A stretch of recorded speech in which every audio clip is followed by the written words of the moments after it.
Ótima notícia para o Fluminense. O tricolor termina em alta esse primeiro momento do Campeonato Brasileiro e agora foca na Copa do Mundo de Clubes. O Renato Gaúcho falou bastante sobre a competição na coletiva pós-jogo. A gente tem resultados tanto do Mamelodi quanto do Sun Hyundai, dois clubes que vão estar no nosso grupo para trazer para vocês. Vamos comentar também sobre essa situação de Zeco no Fluminense. O Fluminense estaria de olho no centroavante bósnio, já bastante veterano, mas que sabe fazer muito gol. E a gente vai comentar também sobre o sorteio da próxima fase da Copa Sul-Americana. Acabou de sair o adversário do Fluminense nessas oitavas de final. Muita coisa do Flusão pra gente falar nesse vídeo aqui. Então desde já eu te peço para deixar o like aqui no canal, ativar as notificações para você receber tudo o que acontece na Central Fluminense, tudo que a gente publica, você ser notificado e também, claro, né, se inscrever aqui no canal. Beleza? Depois da vinheta a gente vai falar muito do Flusão.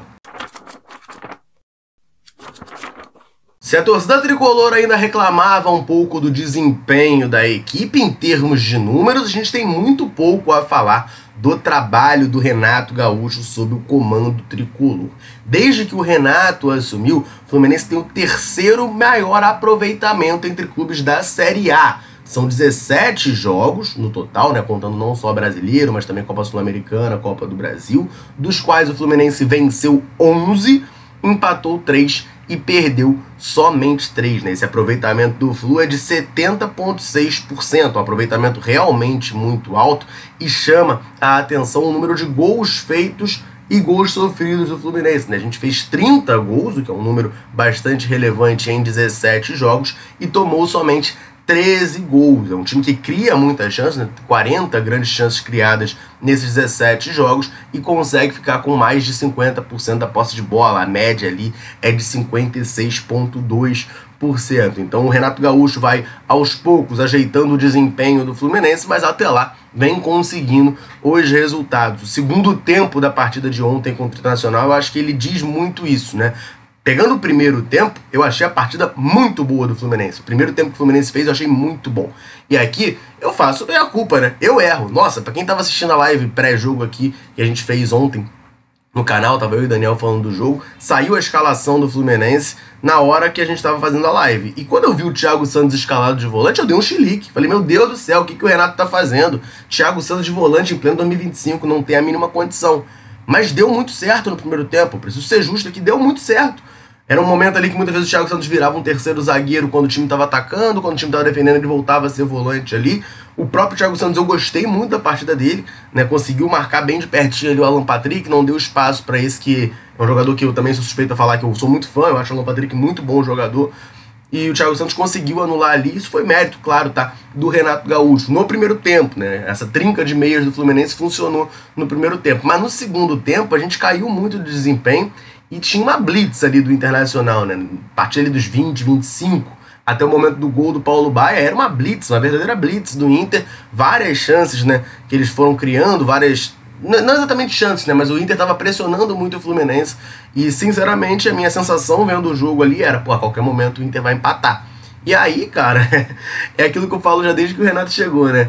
Tem coisas que a gente pode olhar e falar, pô, isso é muita sorte que o cara dá. Mas, cara, a sorte acompanha alguns e não acompanha outros. Então eu prefiro que ao meu lado esteja quem tem sorte, né? O cara me bota o Paulo Baia em campo, algo que muitos tricolores com certeza reclamaram da substituição. O Paulo Baia não é um cara que tá ali nas graças da torcida do Fluminense.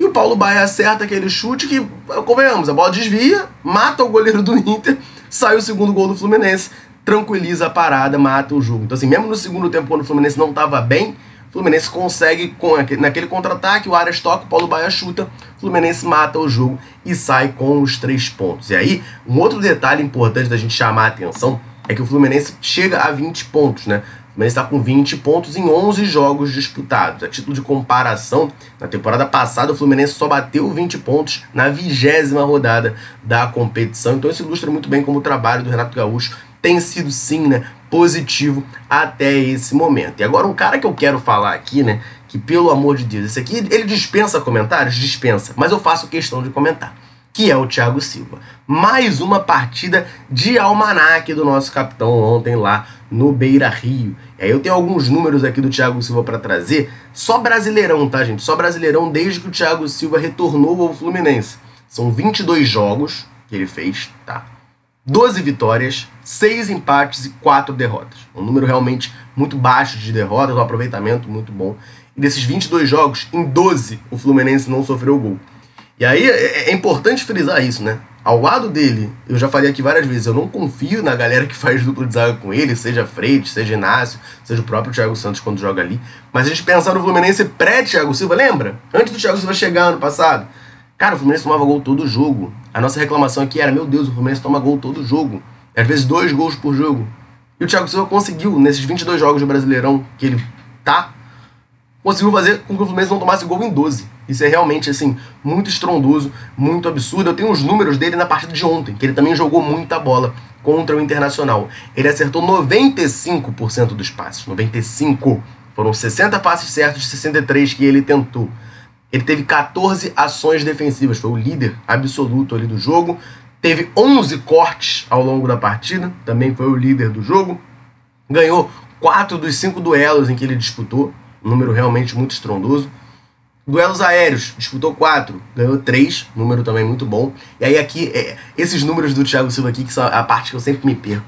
Me perco positivamente falando, tá? São números que, cara, é jogador de videogame. Eu falei isso já num outro vídeo que eu trouxe os números do Thiago Silva. Eu faço questão de sempre trazer.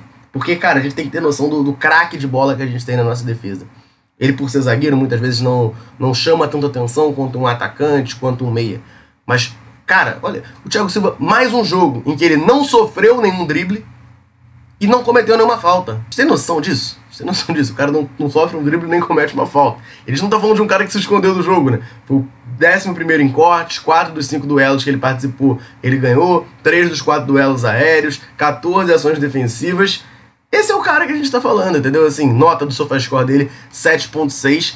Um dos grandes destaques do Fluminense na partida, mais uma partida de manual, de almanaque do Thiago Silva. Mas outro jogador que eu também quero destacar que foi muito bem no jogo de ontem e é uma figura bastante questionada aqui no Fluminense, mas não é novidade, né? Já tinha ido bem na partida contra o Vasco, é o René. René, lateral esquerdo, mais uma vez foi escalado como titular nesse jogo, no lugar ali do Gabriel Fuentes, e ele foi o melhor em campo, de acordo com o SofaScore da equipe do Fluminense. Ele teve 85% de acerto no passe, acertou 47 dos 55 que ele tentou, teve 67% de acerto no passe longo, acertou 2 dos 3 que ele tentou, ganhou 4 dos 9 duelos que ele participou, e aí aqui é importante frisar, né? O René foi o grande destaque da partida em termos de nota do SofaScore. Mas você vê, ó, duelos ganhos. Ele teve 9 duelos, ele ganhou 4. E ainda assim ele foi o destaque. O Thiago Silva teve 5, ganhou 4. Você vê a diferença, né? A diferença que tem aqui para exaltar o Thiago Silva. René recuperou 5 bolas ao longo do jogo, teve 10 ações defensivas, que é um número bastante estrondoso também, né? Que o Thiago Silva teve 14. E teve 3 interceptações ao longo do jogo, nota SofaScore 7.7. Outro jogador que chegou no Fluminense com muita desconfiança, eu falo até por mim, tá? Não queria a contratação do René, não apoiava essa vinda. Veio e até agora, nesse primeiro semestre ali, o René tem conseguido fazer o seu feijão com arroz. Não é um craque da posição, mas quando é exigido, quando joga, consegue cumprir com o seu papel. Meteu aquele golaço, né, contra o Corinthians, jogou bem também contra o Vasco, jogou bem ontem novamente. Então é um cara que tem se mostrado uma peça importante ali pro elenco tricolor. Esses números do René e do Thiago Silva foram levantados pelo SofaScore. Você pode baixar o aplicativo para ter acesso às estatísticas desses jogadores e de todos os outros do futebol mundial, além de acompanhar as partidas em tempo real. Basta correr no comentário fixado desse vídeo, clicar no link que lá tá, baixa o aplicativo gratuitamente para ter acesso a tudo isso. Acabou de sair o sorteio da Copa Sul-Americana, a gente já sabe quem vai ser o nosso adversário nas oitavas de final. Ou melhor, a gente já sabe qual confronto sai o nosso adversário. Vale lembrar, né? Vai ter uma fase playoff que o Fluminense, por ter terminado em primeiro, não disputa. A gente vai direto para as oitavas. E vai ter um playoff entre os segundos colocados e os terceiros da Libertadores, né? Que são eliminados lá e vêm para a Copa Sul-Americana. Chaveamento completo, tá? Já está definido até a final, a gente já sabe o nosso caminho. E nas oitavas de final, a gente vai enfrentar quem passar de Bahia e América de Cali, né? O Bahia estava no grupo do próprio Inter, né? Que a gente venceu ontem na Copa Libertadores, acabou sendo eliminado, vai para a Copa Sul-Americana. O América de Cali passou em segundo no grupo C, que é o grupo do Corinthians. Passou o Huracan em primeiro, o América de Cali em segundo e o Corinthians foi eliminado em terceiro lugar. Quem vencer esse confronto enfrenta o Fluminense nas oitavas de final. No caso de classificação às quartas de final, a gente vai ter como possível adversário de um lado o Lanús, que passou em primeiro no grupo da Copa Sul-Americana, e aí quem vencer, né, do confronto entre Central Córdoba e Cerro Largo vai enfrentar o Lanús, né, e aí o Lanús, quem passar desse confronto, pega o Fluminense. São essas três opções ali que a gente tem para enfrentar nas quartas. Nas semifinais, aí já começa a ficar um monte de time, né, mas Alianza Lima e Grêmio, que é o confronto do playoff, Universidade Católica, Universidade de Chile ou Guarani do Paraguai, também outro confronto que está ali em aberto, ou Independiente. Acho que ali para semifinal a gente já está pensando um pouco longo, né? Vamos focar aqui nas oitavas, pega o vencedor de Bahia e de América de Cali, e também ali nas quartas tem alguns times um pouquinho mais enjoados a nível de Copa Sul-Americana. Tem o Lanús, por exemplo, não é um time, é um time que tem tradição, já ganhou a competição, já foi vice-campeão da Libertadores e tudo mais. O próprio Central Córdoba, né, deu um pouquinho de trabalho pro Flamengo no grupo da Copa Libertadores, acabou sendo eliminado para jogar a Sul-Americana, inclusive uma grande surpresa, né, porque quando eu vi o grupo do Flamengo e vi o Central Córdoba, achei que eles seriam sacos de pancadas, não fui, tá, um time bem ajeitadinho. Na semifinal você tem Grêmio, né, que é um time, pô, por mais que não viva um melhor momento, é um time de tradição, aqui no Brasil a gente sabe como é que é.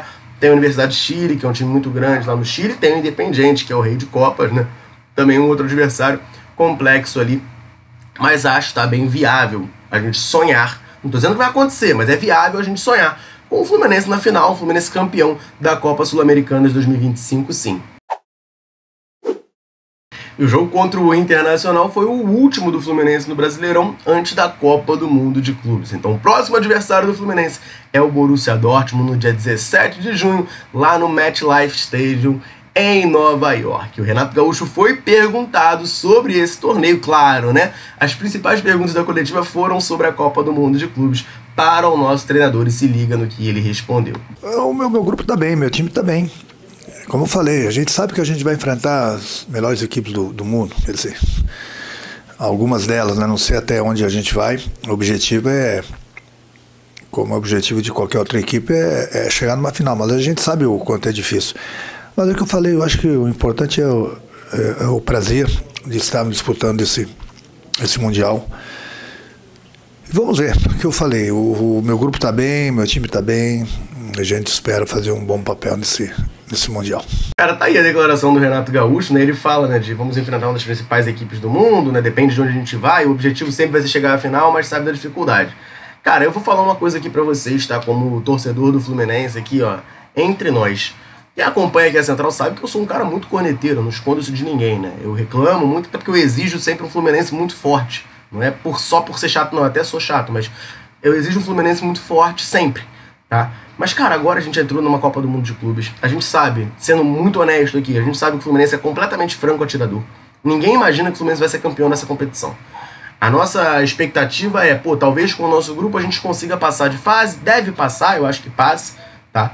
E aí vamos vendo, né, fase a fase, onde é que a gente consegue chegar. Então, assim, a gente vai basicamente viver um sonho ali e, cara, vamos tentar desfrutar, né? A verdade é essa, tentar desfrutar. Sinceramente, eu até brinquei ontem, depois do jogo do Fluminense, contra o Inter, que assim, pô, o Renato escalou o Thiago Santos de volante. Pra mim já era um delírio. E deu certo. A gente tava ganhando de 1-0 jogando bem no primeiro tempo. No segundo tempo, tá o Paulo Baia em campo. Alguém pediu o Paulo Baia em campo? Algum de vocês, pergunta honesta, algum de vocês estava assistindo o jogo e falou assim, porra, era hora de botar o Paulo Baia pra mudar esse jogo? Eu acho que ninguém. E o Paulo Baia vai e me acha aquele gol no pior momento do Fluminense na partida, a gente ganha por 2-0. Eu até brinquei, olha, eu acho que não tem mais espaço pro racional, pra lógica aqui no Fluminense. Vamos desfrutar e vamos curtir, tô confiante pro Mundial. Assim, óbvio que foi uma brincadeira, mas eu acho que a vibe vai ser muito essa, né? Vamos curtir ali, o primeiro jogo é contra o Borussia Dortmund, a gente sabe que em tese é um time com muito... Em tese não, é um time com muito mais dinheiro e um time em tese muito mais forte que o Fluminense. Mas, cara, é um jogo, vamos ver o que o Fluminense arruma. Vai que o Fluminense... Tô nem sendo tão otimista, vai que o Fluminense segura um empate. Segurou um empate com o Borussia Dortmund, tem dois adversários que eu acho que já são mais acessíveis, a gente vai falar deles daqui a pouquinho, Mamelodi e o Ulsan. A gente pode, quem sabe, passar em primeiro. Passando em primeiro, você pode pegar um River, por exemplo, nas oitavas, um Monterrey nas oitavas. São adversários difíceis? Com certeza. Não tem baba no Mundial. Melhor, tem o Auckland City, mas com todo respeito, né? Tá do outro lado da chave, enfim, a gente não vai pegar. Mas tem o River ali, tem o Monterrey, que são clubes difíceis, mas dá jogo. A gente já jogou contra o River Plate em Libertadores. Monterrey é um time mexicano. Dá trabalho, claro, mas... Enfim, dá pro Fluminense sonhar alguma coisa. Eu acho que o momento é esse, sabe? O momento é de desfrutar, sonhar e vendo até onde a gente consegue alcançar nessa competição. E o Renato também falou, né, teve uma pergunta do Fio lá no Jornada, perguntando sobre o Borussia Dortmund específico. Aí se liga aí no que ele falou. Quanto ao Borussia, agora eu posso responder. Agora sim, a gente vai começar a pensar no Mundial. A gente viaja na próxima sexta-feira. É um prazer enorme, não só para mim, mas para o clube também, disputar esse Mundial. E esperamos que a gente possa ir bem, porque esse é o nosso objetivo. A gente sabe que nós vamos enfrentar, jogar e participar de um torneio onde tem as melhores equipes do mundo. Então é sempre muito prazeroso. E a gente estreia contra o Borussia, sem dúvida alguma, um jogo bastante difícil pra gente. Tá aí então o Renato, né? As declarações meio protocolares, é um jogo considerado muito difícil, e é mesmo, tá? É um jogo muito difícil. Mas ele falou muito isso, né? De vamos aproveitar a competição, vamos aproveitar o que o Fluminense pode nos reservar nessa Copa do Mundo de Clubes. Eu vou confessar pra vocês que eu tô bastante animado agora, né? Já próximo jogo do Fluminense já é da Copa do Mundo de Clubes, eu estou realmente bastante animado. Estarei lá, né, fazendo a cobertura para vocês da Central Fluminense lá nos Estados Unidos, acompanhando o Flusão nesse torneio. Então se liga, né? Fiquem ligados aqui na Central Fluminense para saber tudo o que acontece com o Flusão lá na Copa do Mundo de Clubes. Copa do Mundo de Clubes se aproximando faz com que muitos clubes sonhem com a possibilidade de fazer uma grande contratação, trazer um jogador de nome visando o torneio. Vale lembrar, a janela de transferências especial da FIFA já está aberta e aí as movimentações devem rolar nos próximos dias para que os clubes se reforcem visando a competição. Mário Bittencourt já falou, né, que pretende sim trazer reforços para a competição e que quem sabe, né, o Fluminense não traz um reforço de peso.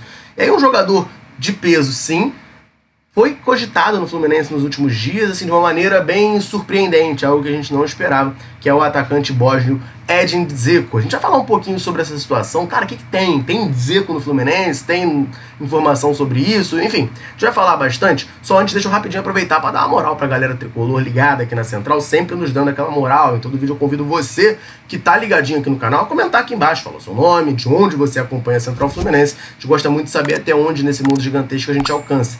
Galera, chega junto, comenta, sempre que a gente pode, a gente vem aqui e manda aquele abraço. Nesse vídeo eu vou mandar um abraço pro Vander Lúcio, de Governador Valadares, em Minas Gerais, pro Robson, de João Dourado, na Bahia, pro Milton, de Ipanema, Minas Gerais, pro Assis, de Minaçu, em Goiás, e também pro Melo e pro filho dele, o Luiz Miguel, que estão ligadinhos na Central diretamente de Domingos Martins, lá no Espírito Santo. Um abração pra galera tricolor ligada na Central Fluminense, convite mais do que reforçado.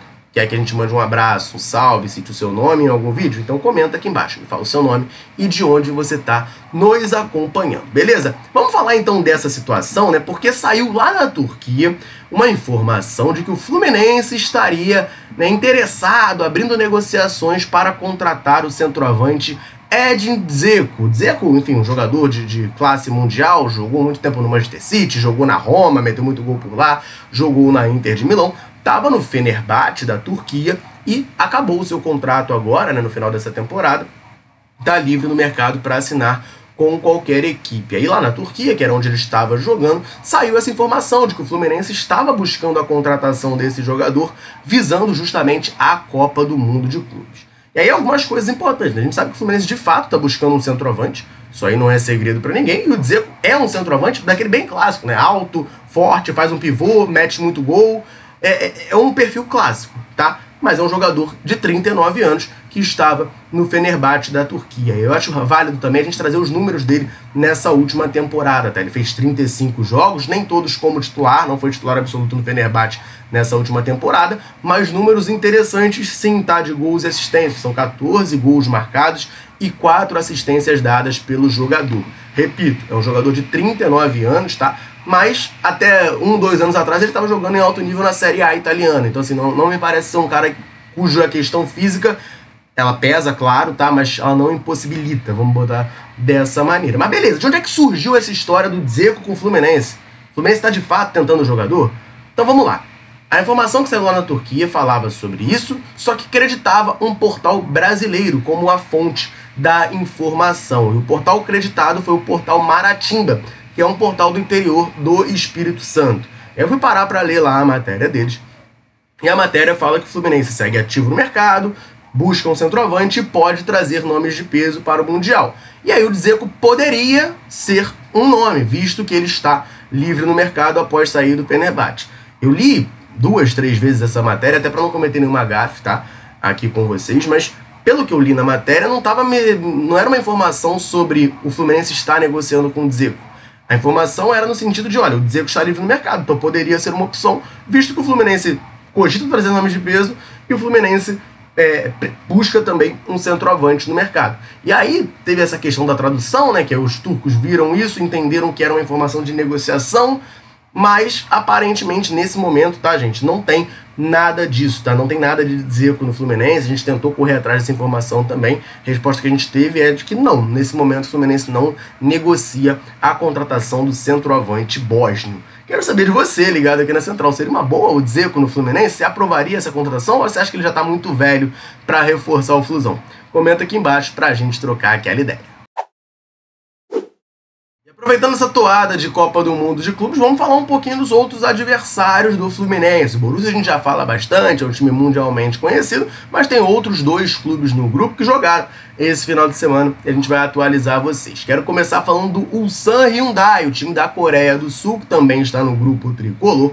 Ele jogou contra o Jeonbuk Hyundai também, né? Um time também da Hyundai, pela 17ª rodada da K-League, que é a primeira divisão da Coreia. Acabou sendo derrotado por 3-1, o seu gol foi marcado pelo Chung Yong-lee, que é um meio atacante de 36 anos, experiente da equipe, mas foi derrotado por 3-1 nesse confronto. No campeonato coreano, o Ulsan está em 3º lugar com 29 pontos, uma campanha de 8 vitórias, 5 empates e 6 derrotas. O principal destaque da equipe, é o artilheiro na temporada, é o Eric Farias, atacante que passou pelo Grêmio, Vasco, estava recentemente no Juventude, foi contratado pelo Ulsan Hyundai e é hoje o principal nome dessa equipe coreana que a gente vai enfrentar no dia 21, não é isso? 21 de junho, Fluminense e Ulsan Hyundai também no MetLife Stadium, lá em Nova York. Então tá aí, último jogo do Ulsan antes da Copa do Mundo de Clubes, derrota, tá? Perdeu por 3-1 para o Jeonbuk